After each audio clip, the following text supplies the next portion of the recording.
Hello, this is Brian, and for the next hour, I'll be reading from the June 2nd issue of the Toronto Star on the Niagara Frontier radio reading service. Canada calls for renewal of U.S.-Mexico trade agreement for another 16 years. Canada has formally notified the United States and Mexico it wishes to renew the Continental Free Trade Pact for another 16 years, while saying it is open to improvements. In a letter Monday to his counterparts, Canada-U.S. Trade Minister Dominic LeBlanc stressed the mutual benefits to all three economies of the free trade region that spans North America. The letter, released Tuesday morning as LeBlanc and Chief Trade Negotiator Janice Charette were in Washington, amounts to legal notice under the 2018 agreement that all parties would signal their intent before July 1st, whether they wish to renew or engage in annual reviews of the trading arrangement. The letter was released as LeBlanc and Charette were to meet with the U.S. Trade Representative Jameson Greer, a meeting against another backdrop of taunts by the U.S. President Donald Trump. Late Monday night, amid a stream of tweets endorsing various U.S. politicians, Trump posted on X, 51st State, as he linked to a Bloomberg story headlined Canada has dipped into a technical recession after Statistics Canada reported 2 consecutive quarters of contraction in economic activity. Nevertheless, the Canadian government insists it is having constructive contacts with American counterparts, despite the lack of formal bilateral negotiations such as Mexico is having with the U.S. LeBlanc in his letter reminded his counterparts that the renegotiated North American Free Trade Agreement, known as the Canada-U.S.-Mexico Agreement in this country, is a key to prosperity. This agreement is highly beneficial to our countries and to the integrated North American economy. North America is one of the largest and most successful economic regions in the world, wrote LeBlanc, encompassing a U.S. $33 trillion regional market of over 500 million consumers. In 2026, the total trilateral trade in goods and services amounted to U.S. $1.9 trillion, an increase of 32% since the agreement's entry into force.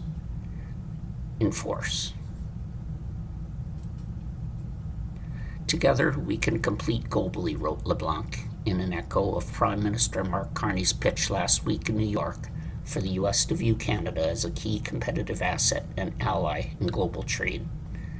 LeBlanc said the joint review process is a chance to assess whether there are ways to strengthen it and consider where improvements may be warranted to keep up with evolving economic conditions. He said that other two parties may propose areas where improvements may be warranted to strengthen North American competitiveness without specifying what areas Canada would wish to improve.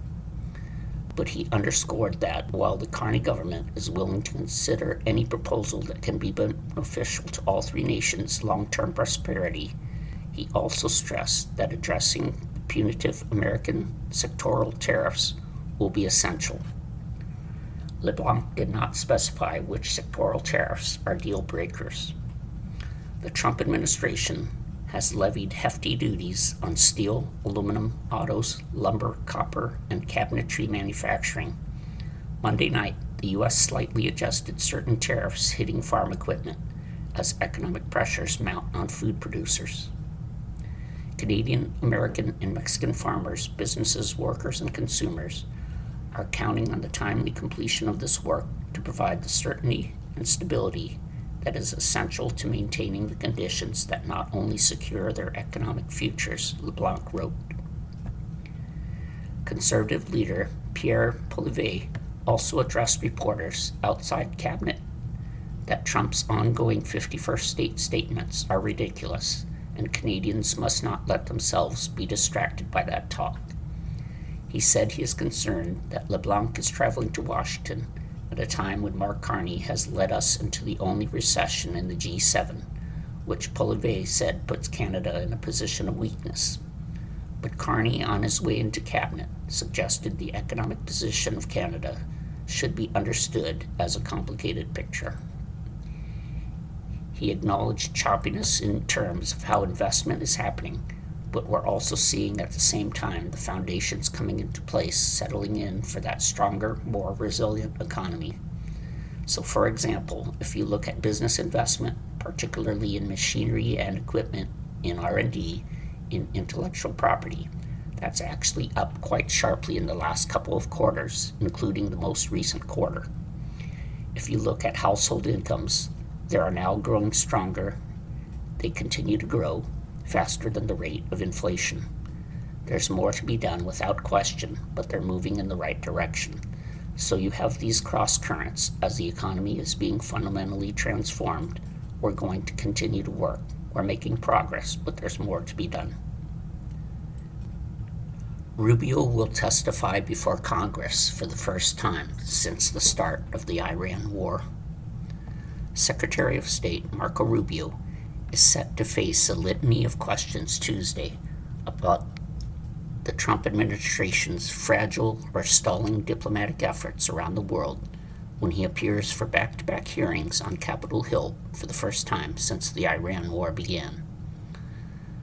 The Republican former senator will sit before House and Senate committees to make the State Department's annual budget request, but the focus is likely to shift quickly to the already unsteady ceasefire between Washington and Tehran, which has been further tested in recent days by back-and-forth attacks.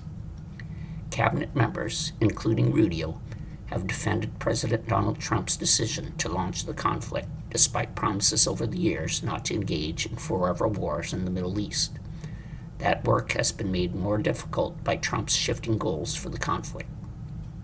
While Rubio is testifying before Congress for the first time since the Iran war started on February 28th, he took part in a classified briefing for lawmakers days after the first U.S. and Israeli strikes. He faced Democrats' anger over the lack of congressional approval, but strong support from most Republicans for taking action against one of America's oldest adversaries. In the 2 months since the war began, however, a small but growing faction of Republicans have joined Democrats in questioning the astronomical price tag and overall economic consequences of the conflict as they head into midterm elections in the fall. The war has cut tanker traffic in the Strait of Hormuz, a critical waterway through which 20% of the world's traded oil and natural gas passes in peacetime, spiking gas prices. Last month, the Senate advanced legislation for the first time that would have forced Trump to withdraw from the conflict after GOP Senator Bill Cassidy of Louisiana, fresh off a primary election loss in which Trump endorsed his opponent, joined Democrats in pushing it forward. The House also had scheduled a vote on a War Powers resolution, but GOP leadership kept it from coming to the floor after it became clear that the majority party would not have the numbers to defeat it. The actions show the GOP is struggling to maintain political backing for Trump's handling of the war, as rank-and-file Republicans are increasingly willing to defy the president over the conflict. Following his appearances Tuesday before the Senate Foreign Relations Committee and House Appropriations Subcommittee responsible for the State Department, Rubio will return to the Hill on Wednesday to testify before the House Foreign Affairs Committee and equivalent Senate Appropriations Committee Subcommittee. Rubio, the son of Cuban immigrants, also is likely to be questioned about Trump's administration's escalatory behavior toward Cuba, as Trump has hinted that the small island country could be the next U.S. target after operations in Iran are wrapped up. Despite a series of meetings between U.S. and Cuban officials, Trump and Rubio have renewed threats against the island's government, which take on greater weight after the administration announced criminal charges against former President Raul Castro. Cuban President Miguel Diaz-Canel condemned the indictment as a political stunt that sought only to justify the folly of a military aggression against Cuba. Over his congressional career and now as America's top diplomat, Rubio has maintained that Cuba is a national security threat because of its ties to U.S. adversaries, and that Trump is intent on addressing it. Rubio says he's optimistic on eventual Iran nuclear talks, but status of negotiations is unclear. Secretary of State Marco Rubio says he is optimistic about the potential for a resumption in nuclear talks with Iran, despite a shaky ceasefire in the war looking increasingly in doubt. Rubio told lawmakers Tuesday in his first public testimony since the Iran war began that the Iranians have agreed to negotiate on nuclear points that they had not been willing to address in the past, but would not offer an assessment on what those talks might produce. They have agreed to negotiate aspects of their nuclear program that just a year ago, they were refusing to even mention, Rubio told the Senate Foreign Relations Committee. He did not elaborate. He added, however, that it's not a guarantee that ultimately it will lead to a deal that's acceptable, and that these negotiations have been made difficult by the instability of Iran's leadership. His optimism is running into the revelation that Iran has stopped communicating with mediators after Israel threatened to bomb Beirut as it fights the Iranian-backed Lebanese militia Hezbollah, two semi-official Iranian news agencies reported Tuesday. On the same day, the State Department was hosting a new round of political talks between Israel and Lebanon, as fighting between Israel and Hezbollah has intensified, throwing an already fragile ceasefire into new uncertainty. Rubio faced a litany of questions from lawmakers about the Trump administration's fragile or stalling diplomatic efforts around the world as he began 2 days of congressional testimony. He was questioned about foreign aid cuts, strikes on boats accused of trafficking drugs in Latin America, and much more. Rubio grilled on Iran war. The Republican former senator is sitting before House and Senate committees to make the State Department's annual budget request, but the focus shifted quickly to the already unsteady ceasefire between Washington and Tehran, which has been further tested in recent days by back-and-forth attacks. Cabinet members, including Rubio, have defended President Donald Trump's decision to launch the conflict, despite promises over the years not to engage in forever wars in the Middle East. That work has been made more difficult by Trump's shifting goals for the conflict. While Rubio is testifying before Congress for the first time since the Iran war started on February 28th, he took part in a classified briefing for lawmakers days after the first U.S. and Israeli strikes. He faced Democrats' anger over the lack of congressional approval, but strong support from most Republicans for taking action against one of America's oldest adversaries. In the 2 months since the war began, however, a small but growing faction of Republicans have joined Democrats in questioning the astronomical price tag and overall economic consequences of the conflict as they head into midterm elections in the fall. The war has cut tanker traffic in the Strait of Hormuz, a critical waterway through which 20% of the world's traded oil and natural gas passes in peacetime, spiking gas prices. Last month, the Senate advanced legislation for the first time that would have forced Trump to withdraw from the conflict after GOP Senator Bill Cassidy of Louisiana, fresh off a primary election loss in which Trump endorsed his opponent, joined Democrats in pushing it forward. The House also had scheduled a vote on a War Powers resolution, but GOP leadership kept it from coming to the floor after it became clear the majority party would not have the numbers to defeat it. The actions show the GOP is struggling to maintain political backing for Trump's handling of the war, as rank-and-file Republicans are increasingly willing to defy the president over the conflict. Following his appearances Tuesday before the Senate Foreign Relations Committee and House Appropriations Subcommittee responsible for the State Department, Rubio will return to the Hill on Wednesday to testify before the House Foreign Affairs Committee and equivalent Senate Appropriations Subcommittee. Rubio faces protesters on Cuba. Rubio, the son of Cuban immigrants, also is likely to be questioned about the Trump administration's escalatory behavior toward Cuba, as Trump has hinted that the small island country could be the next U.S. target after operations on Iran are wrapped up. He faced chants from protesters who urged him to stop killing Cubans when he entered a Senate briefing room. The protesters were quickly pulled from the room. Their chants also included, "Let Cuba live." Despite a series of meetings between U.S. and Cuban officials, Trump and Rubio have renewed threats against the island's government, which take on greater weight after the administration announced criminal charges against former President Raul Castro. Cuban President Miguel Diaz-Canel condemned the indictment as a political stunt that sought only to justify the folly of a military aggression against Cuba. Over his congressional career and now as America's top diplomat, Rubio has maintained that Cuba is a national security threat because of its ties to U.S. adversaries and that Trump is intent on addressing it. You are listening to a reading of articles and features from the Toronto Star on the Niagara Frontier radio reading service. Iran stops talking to mediators over Israel fighting Hezbollah in Lebanon, Iranian reports say.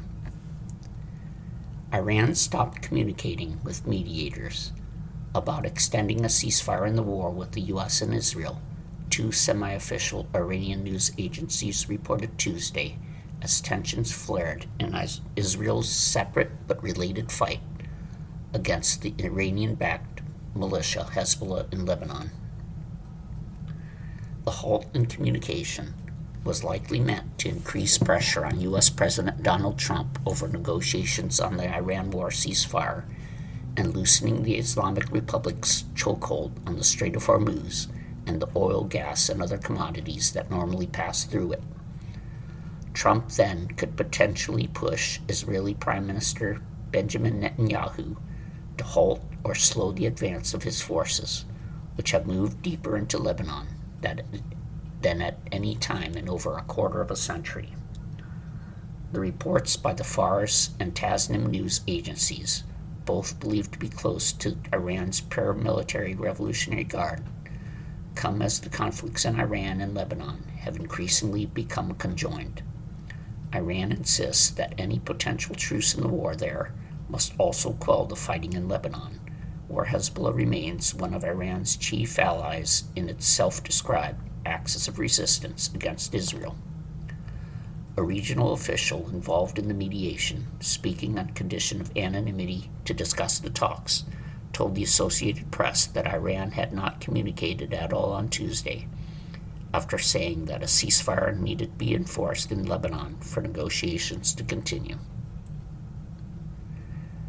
Israel and the U.S. maintain the fighting in Lebanon is separate from the Iran war talks. Inflation takes an economic toll on Iran.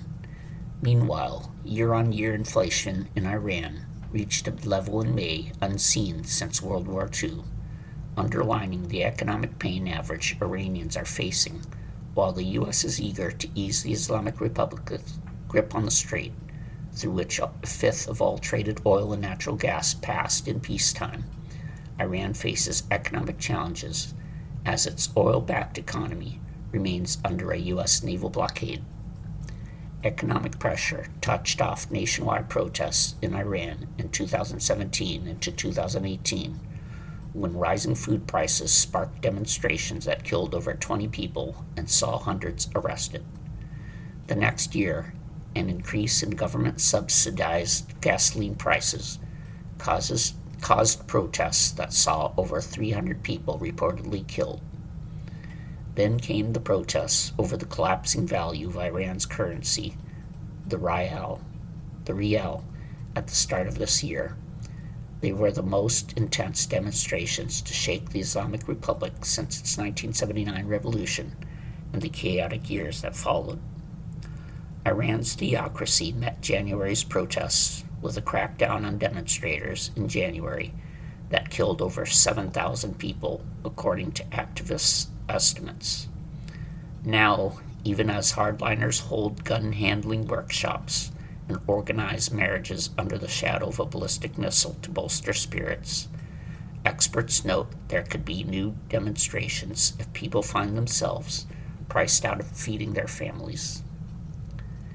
I have no doubt that if Trump leaves Iran without a former peace deal, most probably we will see something like January by the end of summer because of the economic and social situations, analyst Mohsen Jalilvan said in a video published by Iran's Fararu News website.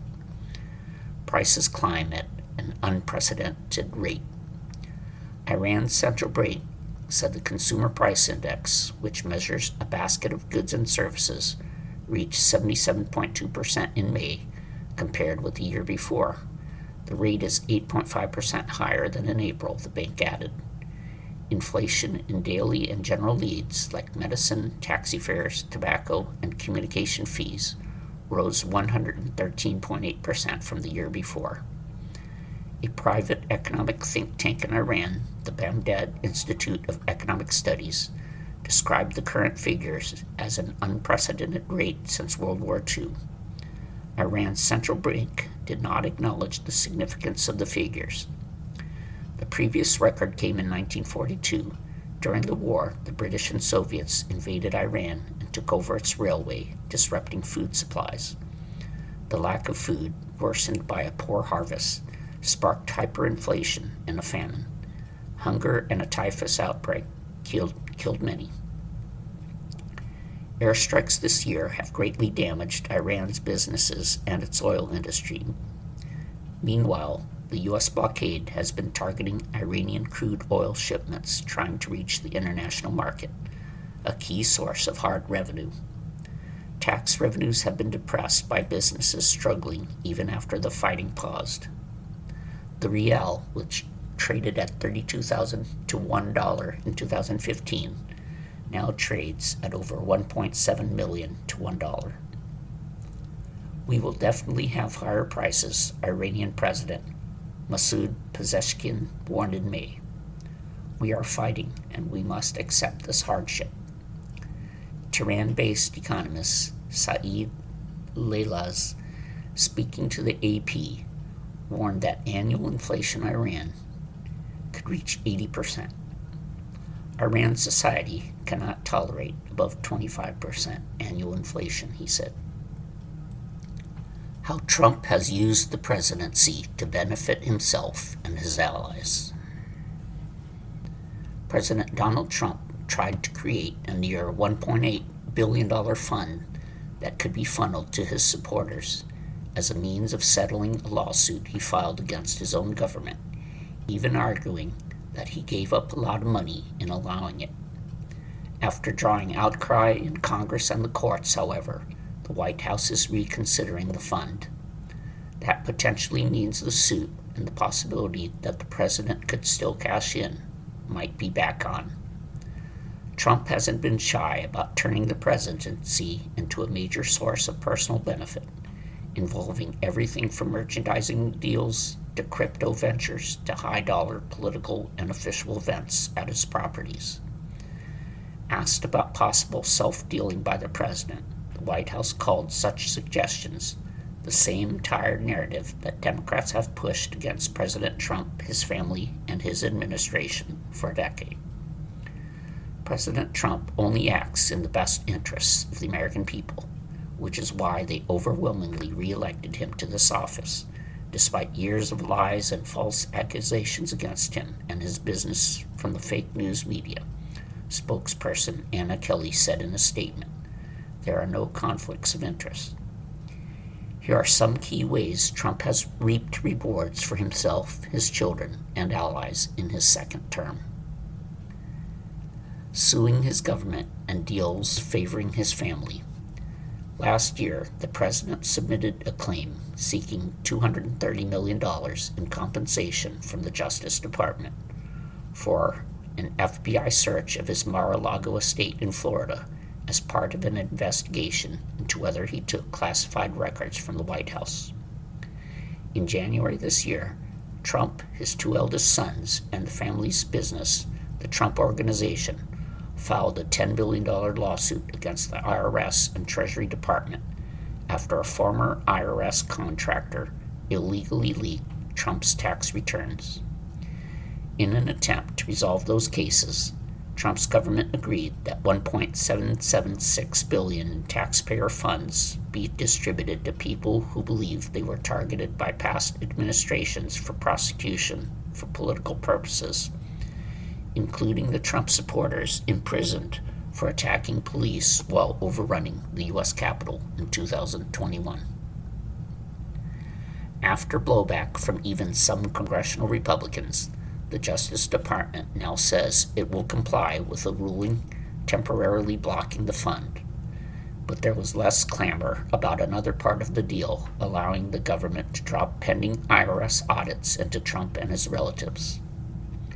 Separately, the Air Force has agreed to purchase interceptor drones from PowerUs, a Florida-based company linked to Trump's family. And ProPublica reported that direct intervention from the White House preceded the Pentagon agreeing to loan $620 million to Vulcan Elements, a North Carolina startup linked to Donald Trump Jr. Trump Organization spokesperson Kimberly Benza denied any ethical conflicts between the White House and the family business. The Trump Organization operates completely separate from the presidency and is in full compliance with all ethics and conflict of interest laws, Benza said in a statement. As for PowerUs, Benza said Eric Trump was a passive investor in a vehicle that, among many others, holds an interest in the company, but wasn't involved in its decision-making or management. Trading in financial markets he can help move. Trump has traded stocks and bonds in unprecedented ways for a sitting U.S. president. Office of Government Ethics filings show Trump made more than 3,600 stock trades in the first quarter of 2026 alone, transactions far exceeding $100 million in value. Many of those trades involved sizable purchases of shares of technology and artificial intelligence giants like NVIDIA, Dell, Oracle, and Palantir before Trump's administration took policy actions favoring those firms. Similar disclosures last year show that Trump bought up more than $300 million in bonds issued by the companies, states, and municipalities, even as he repeatedly pressed the Federal Reserve to lower interest rates, a move that could help drive up the value of his holdings. Crypto ventures. Trump's family has raked in big profits in the crypto sector since he was reelected. A key driver has been the Trump meme coin, announced the day before Trump took office. Some 220 of the top investors were invited to a subsequent private reception with the president. Trump's family also has a controlling stake in World Liberty Financial, a crypto firm co-founded with the president's special envoy, Steve Witkoff, and run by his son, Zach. It has its own stablecoin, USD1, and got a major boost when, just before Trump took office, an investment fund linked to the United Arab Emirates bought a large stake in it. An Abu Dhabi estate-backed investment firm, MGX, subsequently pledged to use $2 billion worth of USD1 to purchase a stake in Binance, the world's largest cryptocurrency exchange, a move that further bolstered World Liberty Financial. Trump-branded bonanza. Beyond the digital realm, scores of companies pay to license the president's name for physical products, from Bibles, guitars, and sneakers to watches, fragrances, and a gold-hued cell phone.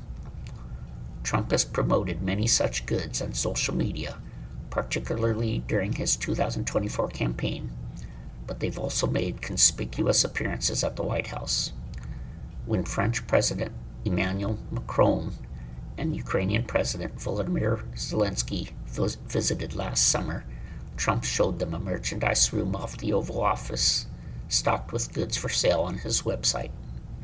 A few months later, video emerged of Trump at the White House spraying Syrian President Ahmad al-Sharaa with bottles of his Victory 47 cologne and perfume, which he gave him as a gift. The president displayed hats emblazoned with Trump 2028 on the Resolute desk while meeting with congressional Democrats last year, and during a televised cabinet meeting in May, at every seat was a red hat commemorating America's 250th anniversary. Each hat sells for $55 on Trump's website. Paydays for the president's properties. The Republican National Committee and various political groups associated with Trump and the GOP have held fundraisers and political events at Mar-a-Lago, as well as Trump's estate in Bedminster, New Jersey, and his golf clubs in Doral, Florida, and Sterling, Virginia. The LIV Golf League, controlled by the Saudi Public Investment Fund, which is helmed by Crown Prince Mohammed bin Salman, has held events at Doral. Trump will host the G20 summit there in November. That means world leaders, support staff, business executives, journalists, and the bevies of others involved will be paying the Trump Organization, which purchased Doral in 2012, to attend. The president has already tried to head off criticism of self-dealing around the summit, saying that government attendees will be billed at cost and we will not make any money on it. Meanwhile, conservative groups and Republican committees have spent at least $26 million at Trump properties since 2015. The actual figure is likely higher since some groups don't have to detail their spending. Renovation and construction projects. Qatar gave Trump a $400 million jet that he intends to employ as Air Force One, then store at his presidential library after he leaves office. The gift has undergone extensive taxpayer-funded rebuilding and security upgrades that lawmakers estimate may exceed $1 billion. Trump has also ordered up scores of renovation projects meant to leave his mark on Washington while passing on the costs to taxpayers. He long insisted that wealthy donors would pay for the $400 million ballroom he demolished the West House's East Wing to build, only to seek $1 billion in federal funding for security upgrades he says the military and Secret Service have sought as part of the project. At least $15 million in public funds is going for the ceremonial arch Trump wants built at an entrance to the nation's capital. The National Park Service is also paying a contractor $13.1 million to carry out the Trump-directed renovation of the Lincoln Memorial Reflecting Pool. You are listening to a reading of articles and features from the Toronto Star on the Niagara Frontier radio reading service. There are supposed to be ceasefires across the Middle East, but the fighting is worsening. Ceasefires have been announced, often to great fanfare in Gaza, Lebanon, and Iran. So why is there still so much fighting? In just the last few weeks, Israeli forces have captured more territory in Gaza and killed 2 top Hamas militants there, as well as more than a dozen other people. In Lebanon, Israeli troops captured a Crusader fortress over the weekend in their deepest incursion in 26 years, as Hezbollah kept up rocket fire into northern Israel. The fighting in Lebanon showed no sign of letting up on Tuesday after U.S. President Donald Trump said both sides had agreed again to de-escalate. The United States and Iran have traded fire, most recently on Monday, as they try to reach a more lasting truce. Iran has maintained its chokehold over the Strait of Hormuz, perpetuating a global fuel crisis, while the U.S. has tried to cement its naval blockade on Iranian ports. None of the warring parties have officially exited the ceasefire, but the term is rapidly losing its meaning. Israel strikes Gaza and troops advance. Trump held up the October ceasefire in Gaza as a major foreign policy accomplishment that could lead to Mideast peace.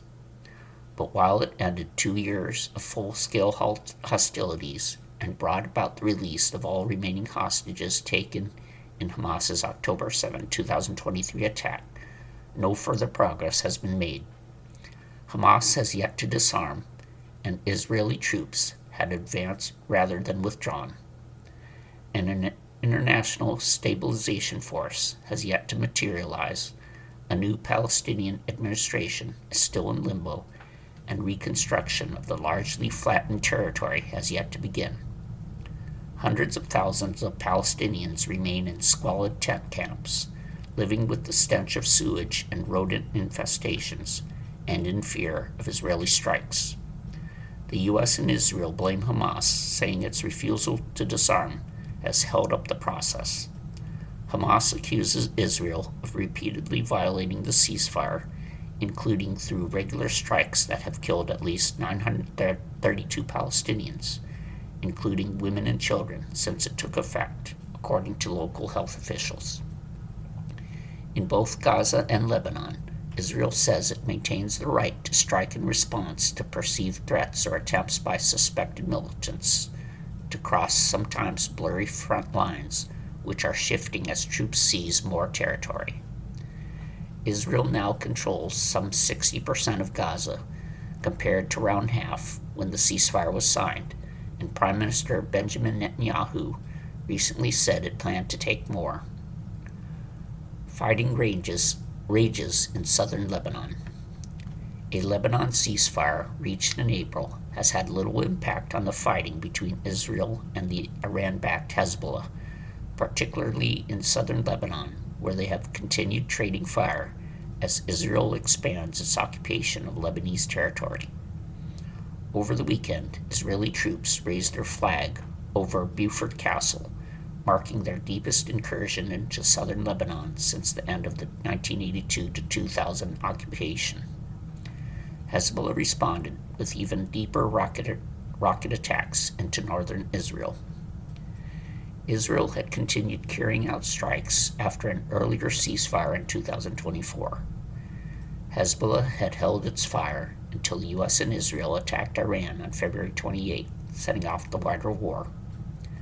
Hezbollah did not officially agree to the April ceasefire, but said it would abide by it if Israel ceased its attacks and withdrew from Lebanon. Israel says it will keep fighting until the threat of rocket and drone attacks on its northern communities has been eliminated, either by its own actions or by the Lebanese government disarming Hezbollah. That has appeared even less likely as the fighting has escalated, despite continuing Israeli-Lebanese negotiations. Iran has meanwhile demanded a ceasefire in Lebanon as part of any truce with the United States. U.S. and Iran trade fire as they tried to reach a deal. A wider ceasefire reached in early April between the U.S. and Iran, and Israel, was intended to end the regional war and reopen the Strait of Hormuz, a critical waterway whose closure caused oil prices to spike, inflicting economic pain far beyond the region. Iran initially announced the reopening of the strait after the ceasefire was reached, but moved to close it again after the U.S. imposed its naval blockade. Trump is demanding that Iran reopen the strait and make major concessions on its disputed nuclear program, while Iran wants a lasting end to the war, a lifting of the blockade, and sanctions relief. The two sides appeared close to a deal last week, but did not reach one. Trump has repeatedly threatened to resume the war if Iran doesn't give up its stockpile of highly enriched uranium, while Iranian officials have said they won't discuss nuclear issues until a more durable truce is reached. The two sides have repeatedly traded fire in the strait, with the U.S. acting to eliminate what it says are threats to commercial shipping or its own forces, and Iran retaliating with missile and drone attacks on Gulf countries hosting American forces. On Monday, the U.S. said it bombed radar and drone sites in Iran after Tehran shot down an American drone over the weekend. Iran then said it targeted American soldiers in Kuwait with missiles, which the U.S. says it shot down. In a statement posted on X, U.S. Central Command said it will continue to protect our forces from Iranian aggression while supporting the ongoing ceasefire. Powerful Iran-backed Iraqi militia says it will start handing its weapons to the state. One of Iraq's most powerful Iran-backed armed groups said Tuesday it would begin putting its weapons under government control, a major step in the new government's effort to bring militias that have long operated on their own under state command. Asib al-Haq said it had formed a committee to oversee the move, including an inventory of its fighters, weapons, and equipment, and to coordinate with the commander-in-chief of the armed forces. The group cast the decision as a response to calls by Iraq's top Shiite religious authority and the Iran-aligned Coordination Framework, the largest bloc in parliament that dominates Iraqi politics. The war in the Middle East has exposed the fragility of Iraq's state institutions and their limited ability to restrain these groups. A parallel confrontation between Washington and the militias has deepened the crisis, with factions acting as an extension of Iran's regional campaign and escalating attacks on U.S. assets in Iraq before a tenuous ceasefire deal was reached in April. The first significant move came a week ago when the influential Shiite cleric Muqtada al-Sadr said his Saraya al-Salam militia, also known as the Peace Brigades, would split from his political movement and integrate into state institutions. Under pressure from Washington, Prime Minister Ali al-Zaidi has been working to assert state authority over weapons. Al-Zaidi, a 40-year-old banker sworn in last month, has made a state monopoly on arms a centerpiece of his program. The Trump administration has warned against any government influenced by Iran-linked factions and tied defense cooperation and funding to efforts to curb them. Many Iran-backed militias are funded through the Iraqi state budget and embedded within the security apparatus, although not under the government's control. This has drawn criticism from the United States and other countries that have borne the brunt of their attacks and say Baghdad has failed to take a tougher stance. Several armed factions aligned with Iraq's coordination framework have taken a different stance on efforts to bring weapons under state control. Two important groups, Kataib Hezbollah and Harakat al-Najaba, have rejected disarmament, tying the issue to Iraq's sovereignty in the presence of foreign troops. Kataib Hezbollah welcomed moves by other factions to place weapons under state authority, but said its own armed activity will continue as part of what it describes as resistance work. In a recent statement attributed to its Abu Mujahid al-Asaf social media channel, TV channel, Telegram channel, something else altogether, the group said it would offer coordination with the Popular Mobilization Forces rather than surrendering arms. The PMF, a state-backed umbrella of mostly Shiite armed groups, was formed in 2014 to fight the Islamic State group. Many of its groups still keep their own command and ties to Iran. Blue Origin says rocket explosion spared fuel tanks and key launch pad parts. Jeff Bezos' Blue Origin said Tuesday that last week's rocket explosion spared fuel tanks and some other critical parts of the launch pad. Critical to NASA's Artemis moon program, the company's massive New Glenn rocket blew up during an engine firing test at Cape Canaveral Space Force Station. A lightning tower and the transporter erector used to move and hoist the rocket were destroyed in the blast that sent shock waves across the state. CEO Dave Limp said the methane, hydrogen, and oxygen tanks look to be in good shape. The water tank is also fine, and the support tower that's still standing can be repaired in place. A booster and other rocket parks housed nearby were not damaged. Overall, this was a bit of good news, Limp said in the next update, adding, "We will fly again before the end of this year. The cause is still under investigation." Just 2 days before the accident, NASA awarded a contract worth hundreds of millions of dollars to Blue Origin, choosing New Glenn rockets to launch a pair of rovers to the moon, ahead of the arrival of the first Artemis moonwalkers who will drive them.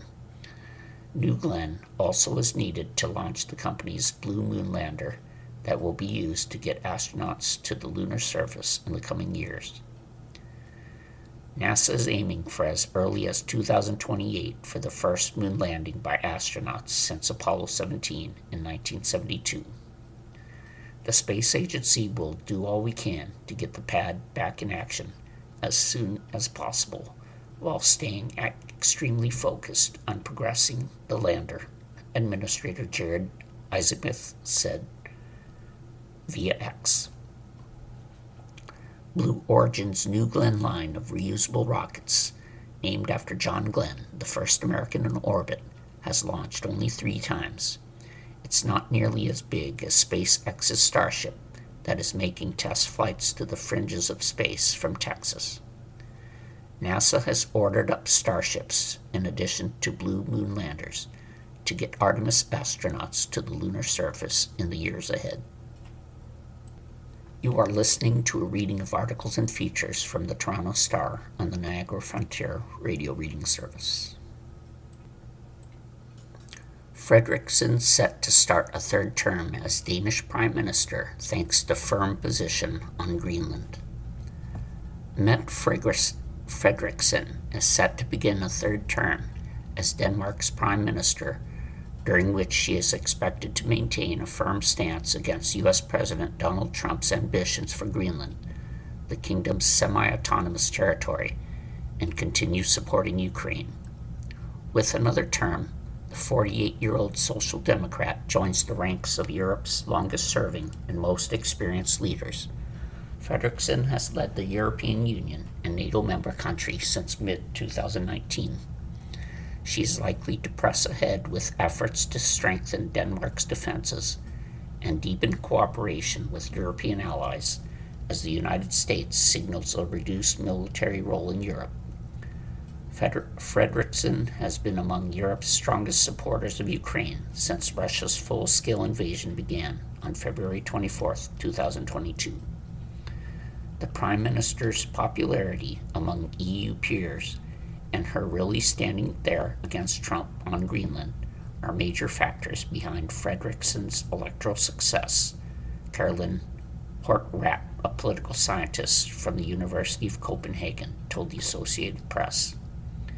In early January, Trump renewed calls for the strategic, mineral-rich Arctic island to come under U.S. control, but leaders of Denmark and Greenland insisted on the territory's right to self-determination.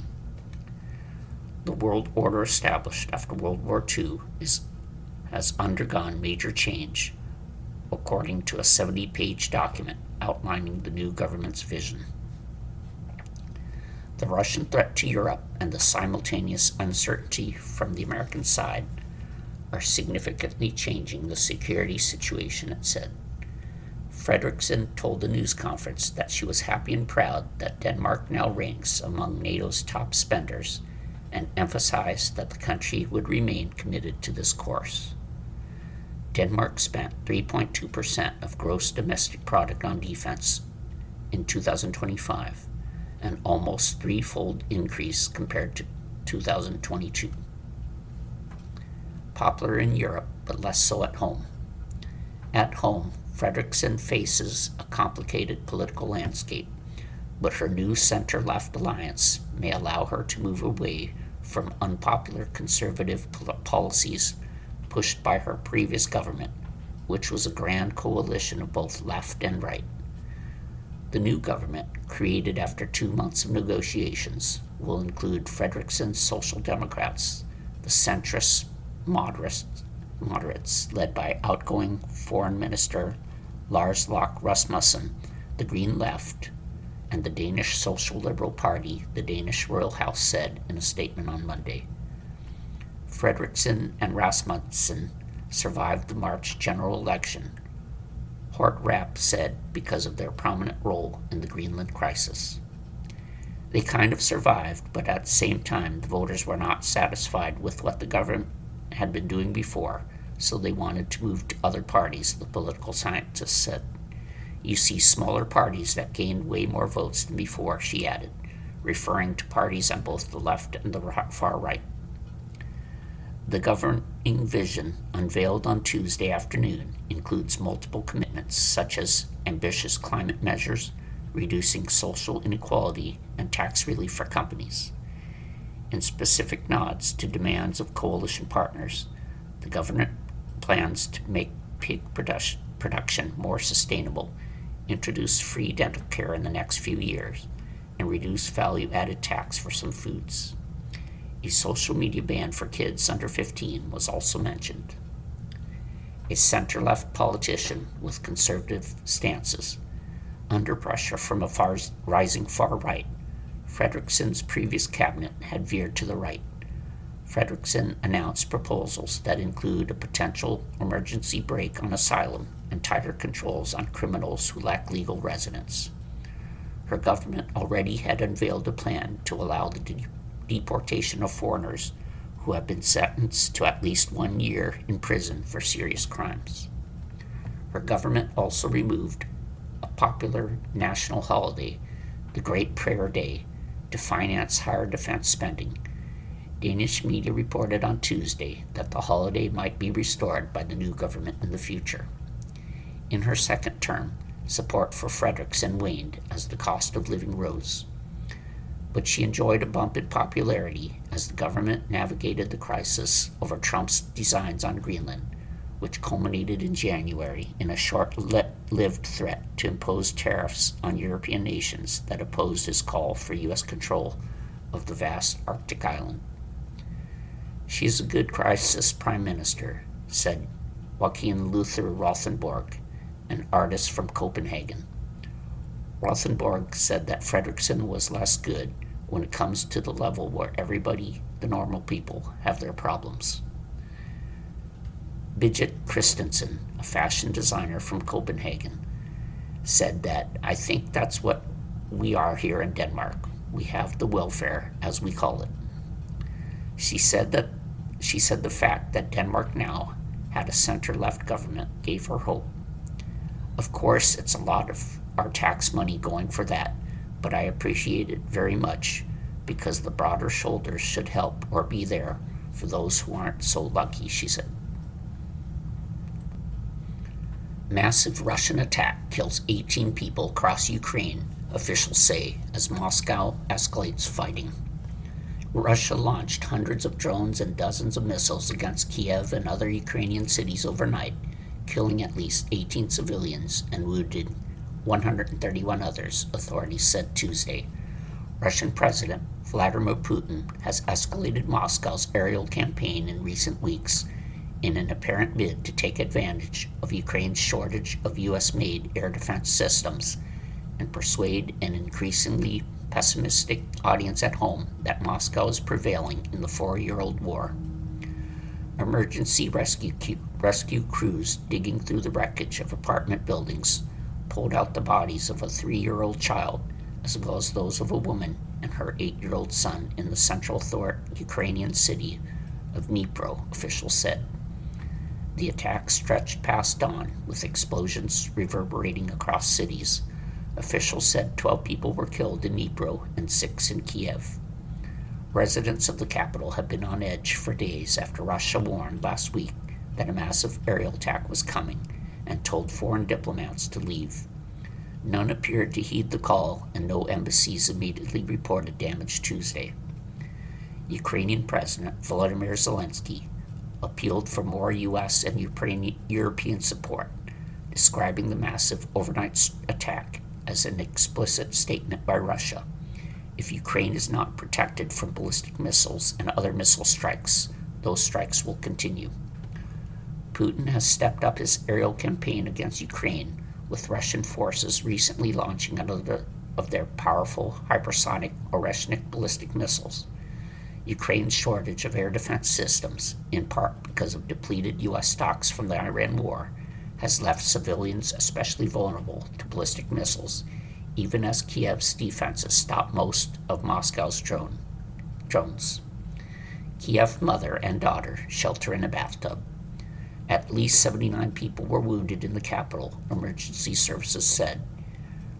Irina Salikova, 37, spent the night lying in a bathtub for protection with her 3-year-old daughter as blasts reverberated across the city. Our window was broken. A cobblestone flew into the children's rooms, Salikova said, although they weren't hurt. Thank God we're alive. Today we're alive. Today we're lucky.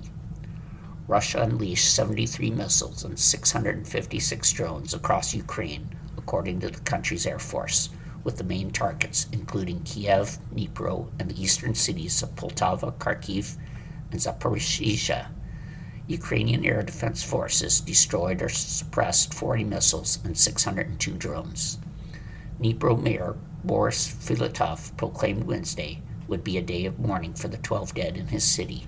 That announcement came 20 minutes before Filatov said another drone had struck a residential building there about 2:40 p.m. Putin seeks to change the narrative of the war. Putin is keen to generate some positive news from the conflict that began with Russia's February 2022 invasion of its neighbor and hasn't gone according to plan.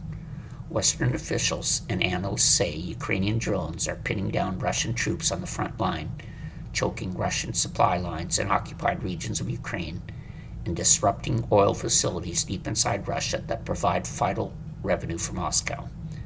That has made the war, which Moscow refers to as a special military operation, more visible to Russians and increased pressure on Putin. U.S.-led peace efforts have fizzled out as the sides made no progress on key differences, and after the war in Iran grabbed Washington's attention. Zelensky accepted an unconditional ceasefire demanded by U.S. President Donald Trump, but Putin refused. Russia's defense ministry said in a statement that Tuesday's bombardment struck military-industrial facilities in the Kiev, Zaporizhzhia, Kharkiv, Dnipropetrovsk, Poltava, Khmelnytsky, and Sumy regions. Ukraine said residential, energy, and civilian infrastructure was hit, but did not confirm or comment on damage to any military-related sites. Putin signaled that Russia won't let up its attacks. He said Tuesday that Ukraine's May 22nd drone attack on a college dormitory in Starobilsk in the Russian-controlled Luhansk region of Ukraine that killed 21 had given the war a whole new dimension. Ukraine said the attack in Starobilsk hit Russian drone pilot training center. Man hurled from Kiev apartment by blast. Hits of 30 ballistic missiles, 3 cruise missiles, and 33 drones were recorded in at least 38 locations across Ukraine, according to regional authorities. Debris from destroyed drones fell on 15 locations, the Air Force said. At least 4 people were killed in Kiev, and 79 people were injured, including 3 children. Ukraine's State Emergency Service said. Residential buildings and other civilian infrastructure were damaged in 8 Kiev districts. Olena Dniprovska, 65, and her husband, Yevhen, 64, were wounded in their apartment in Kiev's Podolsky district. I went out into the corridor with the phone, and before I understood what happened, everything fell on my head. The glass in the door blew off, said Dniprovska. Dried blood streaked across her face and a bandage on her chin. I ran out into the front door and started calling my husband from the room, but he was also blown out by the blast wave. Now I have nowhere to live. The apartment is completely destroyed. No doors, no windows, no balcony. You can step straight from the room out onto the street, she said. In Kharkiv, at least 19 people were wounded in residential areas in the past 2 days, including 11 on Tuesday, burying some residents in the rubble. You've been listening to a reading of articles and features from the June 2nd issue of the Toronto Star. Your reader has been Brian. Thank you for listening.